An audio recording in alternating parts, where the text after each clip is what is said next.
이 이야기는 병원에서 절대 꺼내지 않는 이야기입니다. 왜냐하면 그들은 이것으로 막대한 돈을 벌어왔기 때문입니다. 여러분이 건강을 위해 매일 챙겨 드시는 그 계란 한 알이 사실은 여러분의 콩팥을 망가뜨리고 혈관을 터뜨리는 시한폭탄이 될 수 있다는 사실을 알고 계십니까? 진료실에서 마주한 수만 명의 환자 중 상당수는 병이 깊어질 대로 깊어져서야 약을 처방받고 수술대에 오릅니다. 그런데 그분들의 식탁을 들여다보면 공통적인 비극이 발견됩니다. 계란이라는 보약을 먹으면서도 그 옆에 절대 같이 먹어서는 안 될 음식을 두어 스스로 몸을 망치고 계셨던 겁니다. 저는 여러분이 병원에 전 재산을 쏟아붓기 전에 식탁 위에서 스스로를 지키는 법을 깨닫길 바라는 마음으로 이 비밀을 나누고자 합니다. 과도한 약물보다 중요한 것은 내 장기들이 편안하게 숨 쉴 수 있는 환경을 만드는 것입니다. 이 이야기가 도움이 되신다면 구독과 좋아요로 함께해 주세요.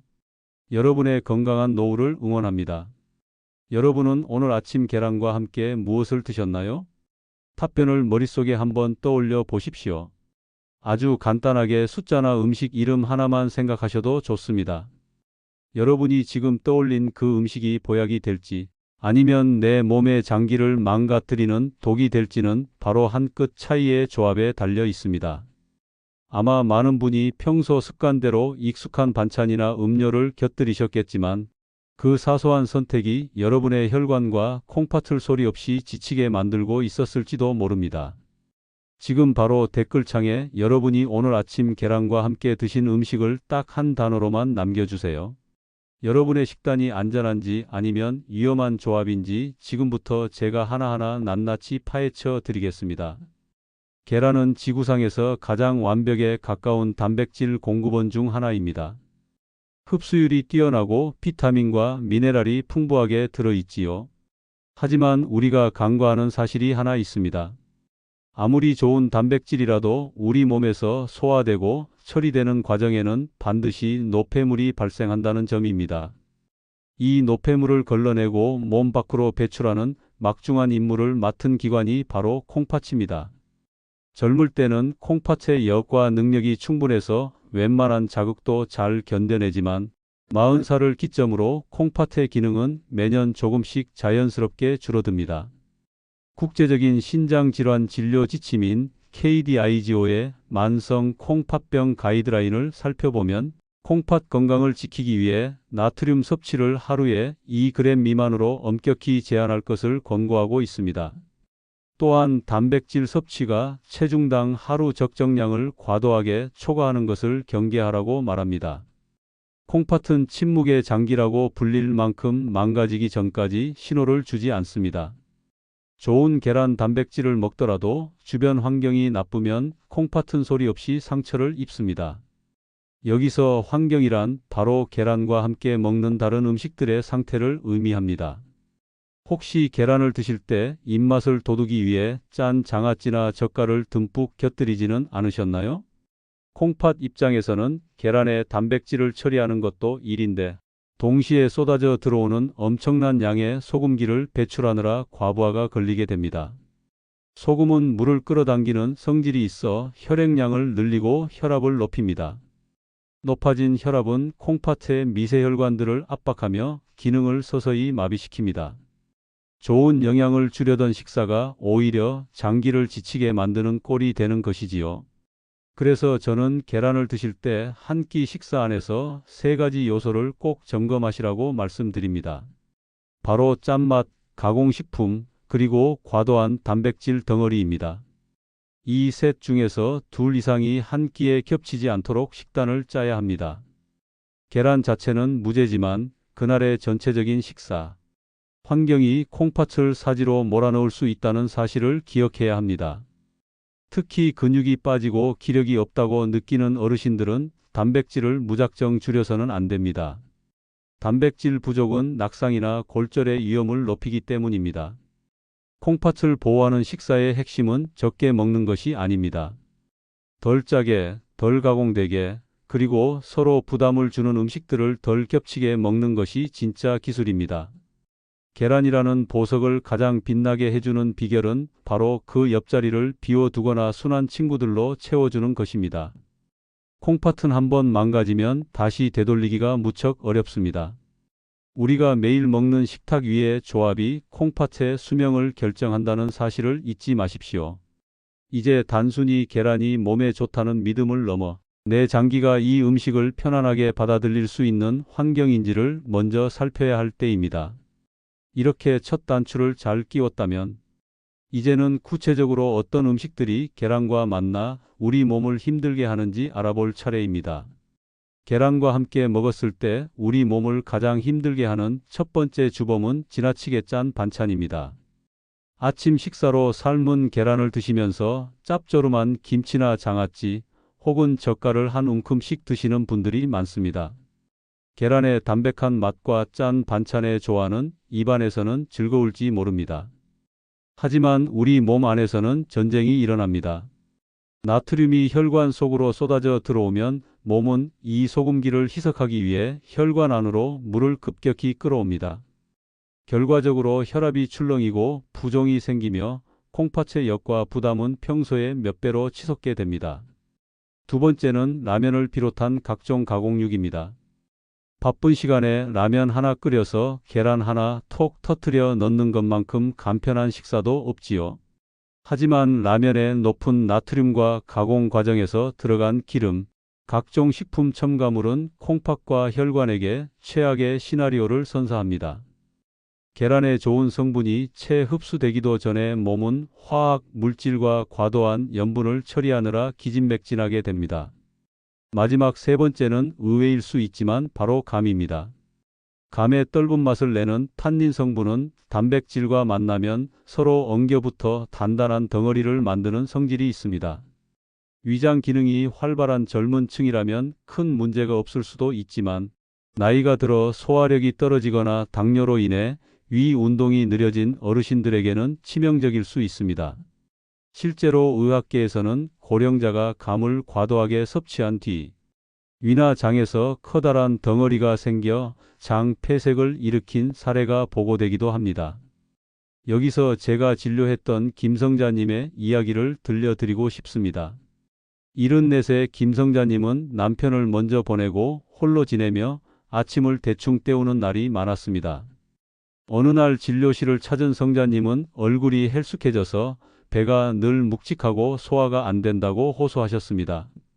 동네 병원을 전전하며 유산균도 먹고 마그네슘도 챙겨 드셨지만 증상은 날로 심해졌고 나중에는 변비까지 찾아와 식사량 자체가 줄어든 상태였습니다. 저는 성자님의 평소 식습관을 아주 상세히 물었습니다. 그러자 성자님은 인자하게 웃으시며 이렇게 말씀하셨습니다. 아침마다 건강 챙긴다고 삶은 계란 2개를 꼭 먹는데 입이 텁텁해서 잘 익은 홍시 하나를 같이 먹고 마지막에 따뜻한 녹차로 싹 내려보내면 속이 그렇게 든든할 수가 없다고 말입니다. 성자님은 이것이 본인만의 건강 비결이라고 믿고 계셨습니다. 하지만 그 조합이 문제였습니다. 공복 상태에서 들어온 감의 탄닌이 계란 단백질과 만나 위장 속에서 끈적한 덩어리를 형성하고 있었고 여기에 녹차의 성분까지 가미되어 소화 과정을 더욱 방해하고 있었습니다. 위장 운동이 느려진 성자님의 몸은 이 덩어리들을 제대로 밀어내지 못해 만성적인 소화 불량과 폭통을 만들어냈던 것입니다. 저는 우선 그 식단 조합을 당장 중단하시라고 권했습니다. 감은 식사 직후가 아닌 오후 간식으로 따로 떼어 드시게 했고 차는 식사를 마친 뒤 최소 1시간이 지난 후에 마시도록 조정해 드렸습니다. 동시에 충분한 물 섭취와 가벼운 걷기를 병행하시게 했지요. 처방은 대단한 약이 아니라 오직 식탁 위의 분리였습니다. 일주일 뒤 다시 만난 성자님의 표정은 몰라보게 밝아져 있었습니다. 선생님, 신기하게도 배가 가벼워지고 화장실 가는 게 편안해졌어요 라고 말씀하시며 눈시울을 붉히셨습니다. 성자님은 좋은 음식도 섞는 법이 틀리면 몸이 이토록 힘들게 저항한다는 것을 70평생 처음 알았다고 하셨습니다. 여러분도 성자님처럼 건강을 위해 챙겨 먹는 조합이 혹시 내 몸을 괴롭히고 있지는 않은지 스스로 질문해 보셔야 합니다. 식탁 위에 작은 질서가 무너지면 우리 몸의 균형도 함께 무너집니다. 이제는 무엇을 먹느냐만큼이나 어떻게 조합하느냐에 집중해야 합니다. 그렇다면 계란을 먹고 나서 습관적으로 마시는 차 한 잔은 우리 몸에 어떤 영향을 미칠까요? 우리는 식사를 마치고 나면 입안을 깔끔하게 정리하기 위해 커피나 녹차를 즐겨 마십니다. 특히 계란을 먹고 나면 특유의 퍽퍽함이나 비린 맛을 없애기 위해 차를 찾는 경우가 많지요. 하지만 영양학적인 관점에서 볼 때 계란을 먹자마자 커피나 녹차를 마시는 것은 계란이 가진 소중한 영양소를 길바닥에 버리는 것과 다름없습니다. 커피와 녹차에는 폴리페놀과 탄닌이라는 성분이 들어 있습니다. 이 성분들은 강력한 항산화 작용을 하는 좋은 성분들이지만 음식 속에 들어있는 철분, 특히 BM철의 흡수를 방해하는 치명적인 단점이 있습니다. 국내의 한 연구 보고에 따르면 식후에 바로 마시는 커피와 녹차가 혈액 내 철분 저장 지표를 유의미하게 낮춘다는 결과가 보고되기도 했습니다. 계란은 철분이 풍부한 식품 중 하나인데 차 속의 탄닌이 이 철분과 결합하여 몸 밖으로 배출시켜 버리는 것입니다. 결국 비싼 돈 주고 산 좋은 계란을 먹어도 내 몸이 그 영양을 온전히 누리지 못하게 되는 셈입니다. 특히 빈혈이 있거나 평소 어지럼증을 자주 느끼는 어르신들은 더 주의해야 합니다. 철분은 혈액을 만들고 우리 몸 구석구석에 산소를 운반하는 역할을 합니다. 철분 흡수가 방해받으면 만성 피로에 시달리게 되고 안색이 나빠지며 면역력까지 떨어질 수 있습니다. 저는 여러분께 커피나 녹차를 절대 마시지 말라고 말씀드리는 것이 아닙니다. 핵심은 바로 타이밍입니다. 음식이 위에서 어느 정도 소화되고 영양소가 흡수될 시간을 벌어주어야 합니다. 계란이나 고기 같은 단백질 식사를 하셨다면 최소 30분에서 1시간 정도의 간격을 두고 차를 즐기시는 것이 좋습니다. 이 작은 기다림이 여러분의 혈액을 더 맑고 풍부하게 만들어 줄 것입니다. 특히 철분제를 따로 챙겨 드시는 분들이라면 더욱 엄격하게 이 간격을 지키셔야 합니다. 약과 차를 함께 마시는 것은 약효를 절반 이하로 떨어뜨리는 행동입니다. 평소 내가 마시는 음료 한 잔의 시간이 내 몸의 영양 상태를 결정짓는 열쇠가 된다는 사실을 기억하십시오. 식사와 음료의 간격만 바꿔도 아침의 활력이 달라지는 경험을 하실 수 있습니다. 혹시 여러분은 식사가 끝나기도 전에 차를 미리 준비해 두고 기다리시지는 않나요? 잠시만 여유를 가져 보십시오. 우리 위장이 음식을 온전히 받아들일 시간을 주는 배려가 필요합니다. 이제는 계란을 어떻게 먹어야 우리 혈관과 콩팥이 웃을 수 있는지 제가 직접 경험한 가족의 이야기를 통해 황금 조합의 원리를 설명해 드리겠습니다. 노후 건강의 핵심은 근육을 지키면서 혈관을 깨끗하게 유지하는 것입니다. 계란은 근육을 만드는데 최적의 재료이지만 혈관 건강을 위해서는 옆에 붙는 조연들이 매우 중요합니다. 제가 추천하는 계란의 황금 조합 원리는 저염, 고섬유, 그리고 저가공입니다. 계란과 함께 고구마나 단호박 같은 부드러운 탄수화물을 곁들이면 혈당이 급격히 치솟는 것을 막아주고 포만감을 오래 유지해 줍니다. 또한 토마토나 부추, 브로콜리 같은 채소들은 풍부한 섬유질로 장 운동을 도와 단백질 대사, 노폐물이 장에 머무는 시간을 단축해 줍니다. 여기서 한 가지 덧붙이자면 계란은 날로 드시는 것보다 익혀 드시는 것이 훨씬 유리합니다. 여러 연구에 따르면 날계란의 단백질 소화율은 50% 내외인 반면 익힌 계란은 90% 이상까지 올라간다고 합니다. 영양 흡수와 위생적인 측면 모두에서 가열조리가 권장됩니다. 제 친동생의 이야기를 하나 해드릴까 합니다. 제 동생은 60대 후반에 접어들면서 갑자기 혈압이 오르기 시작해 결국 혈압약을 처방받게 되었습니다. 평소 동생은 본인이 짜게 먹지 않는다고 늘 자부해 왔습니다. 하지만 제가 동생의 식탁을 유심히 관찰해 보니 문제는 엉뚱한 곳에 있었습니다. 동생은 아침마다 계란 하나를 정성껏 삶아 먹었습니다. 거기까지는 좋았지요. 그런데 그 계란을 먹으면서 꼭 짭짤한 멸치볶음이나 명란젓을 곁들이고 뜨끈한 된장찌개 국물을 데여서 숟갈씩 크게 떠먹는 습관이 있었습니다. 동생 입장에서는 그게 별것 아닌 한 입이었겠지만 매일 아침 반복되는 그 소량의 염분이 혈압약을 먹는 몸에는 큰 부담이 되고 있었습니다. 저는 동생에게 딱 두 가지만 약속하자고 했습니다. 첫째, 계란을 먹는 끼니에는 국물을 과감히 포기하고 그릇을 비워두는 것. 둘째, 짠 반찬은 무조건 한 종류만 남기고 나머지 빈자리는 생김이나 가볍게 데친 채소로 채우는 것이었습니다. 처음엔 동생도 투덜거렸습니다. 싱거워서 무슨 맛으로 밥을 먹느냐며 투정을 부렸지요. 하지만 딱 한 달만 지켜보자고 설득했습니다. 그렇게 한 달이 지나자 동생이 먼저 제게 전화를 걸어왔습니다. 형, 이상하게 아침마다 얼굴이 팅팅 붓던 게 사라졌어. 그리고 오후만 되면 머리가 지끈거리던 통증도 신기하게 줄어들었네라고 말입니다. 매일 기록하던 혈압 수치도 들쭉날쭉하던 폭이 눈에 띄게 줄어들며 안정을 찾아갔습니다. 저는 그때 동생에게 이렇게 말했습니다. 약이 내 몸에 울타리를 쳐주는 동안 내 식습관이 혈관을 달래고 다독여야 진짜 병이 낫는 것이라고 말입니다. 계란은 죄가 없었습니다. 삶은 방식도 바꿀 필요가 없었지요. 오직 계란 옆에 붙어있던 짠맛의 고리를 끊어낸 것뿐인데 동생의 몸은 스스로 회복할 힘을 찾아낸 것입니다. 어르신들의 건강은 대단한 수술이나 비싼 보약으로 지켜지는 것이 아닙니다. 식탁 위에서 아주 작은 것들을 분리해내는 용기에서 시작됩니다. 여러분도 할 수 있습니다. 지금 당장 식탁 위에서 내 장기를 힘들게 하는 그 한 가지를 떼어내 보십시오. 마지막으로 우리가 놓치기 쉬운 계란의 위생 관리와 적정 섭취량에 대해 정리해 보겠습니다.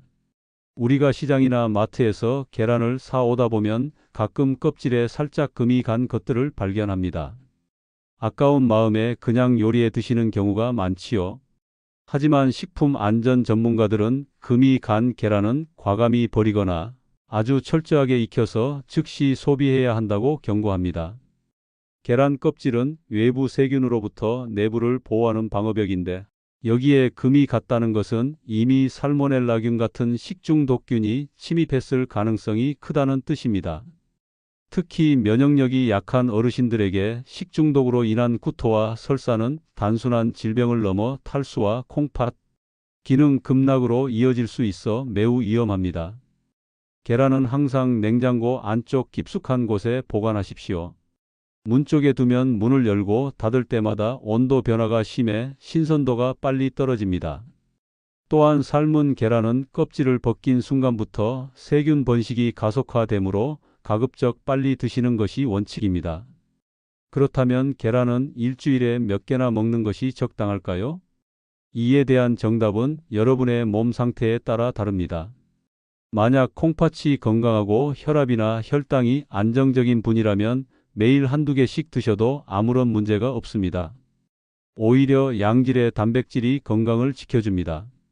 하지만 이미 당뇨나 고혈압을 앓고 있거나 검진에서 단백뇨 혹은 콩팥 기능 저하 소견을 들은 분들은 이야기가 달라집니다.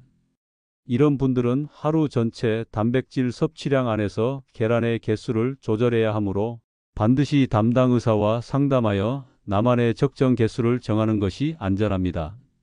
인터넷에 떠도는 흰자만 먹어라 혹은 노른자는 독이다 같은 자극적인 정보에 휘둘리지 마십시오. 노른자에는 뇌 건강에 좋은 콜린과 눈 건강에 좋은 루테인 등 핵심 영양소가 밀집되어 있습니다. 무조건 버리는 습관은 오히려 영양 불균형을 초래할 수 있습니다. 중요한 것은 단정이 아니라 내 현재 상태를 정확히 파악하는 것입니다. 오늘 여러분과 나눈 이야기는 결코 복잡하지 않습니다. 계란은 신이 내린 선물 같은 음식이지만 그 선물을 망치는 것은 대부분 계란 자체가 아니라 그 옆자리를 차지한 잘못된 습관들입니다. 첫째, 짠 반찬과 국물에 계란을 부쳐 먹는 습관을 버려야 합니다. 그것이 혈압을 흔들고 콩팥을 지치게 하는 가장 빠른 길입니다. 둘째, 편리하다는 이유로 라면이나 가공식품에 계란을 더하는 빈도를 줄여야 합니다. 입은 즐거워도 콩팥에게는 감당하기 힘든 숙제가 됩니다. 셋째, 감이나 차 종류는 계란과 시차를 두고 즐기십시오. 영양 흡수를 방해하지 않는 영리한 타이밍이 필요합니다. 마지막으로 금이 간 계란처럼 사소해 보이는 위생 문제가 어르신들의 건강을 한순간에 무너뜨릴 수 있음을 명심하십시오. 제가 50년 넘게 환자들을 돌보며 배운 철학은 단순합니다. 건강은 거창한 결심이 아니라 식탁에서 부쳐 먹던 것을 떼어내는 작은 용기에서 시작된다는 것입니다. 약은 우리가 쓰러지지 않게 지탱해주는 든든한 울타리입니다. 하지만 울타리만 튼튼하다고 해서 그 안의 마당이 저절로 깨끗해지지는 않습니다. 울타리 안의 생활, 즉 우리의 매일매일이 변해야 병의 뿌리를 뽑을 수 있습니다. 내일 저녁부터 작은 습관 하나만 바꿔보세요. 그 변화가 여러분의 노후 건강을 완전히 달라지게 할 수 있습니다. 대단한 변화를 꿈꾸기보다 오늘 배운 것 중 단 하나라도 내일 식탁에서 실천해 보시길 권합니다. 마지막으로 댓글로 여러분의 이야기를 들려주세요. 여러분은 평소 계란을 보통 무엇과 함께 드시나요? 여전히 짠 반찬과 함께인가요? 아니면 오늘부터라도 커피 마시는 시간을 조금 늦춰보실 계획인가요? 여러분이 남겨주시는 한 줄의 경험과 다짐이 이 영상을 보는 다른 많은 분의 내일을 덜 불안하게 만들어주는 소중한 등불이 될 것입니다. 긴 이야기 끝까지 함께해 주셔서 진심으로 감사합니다.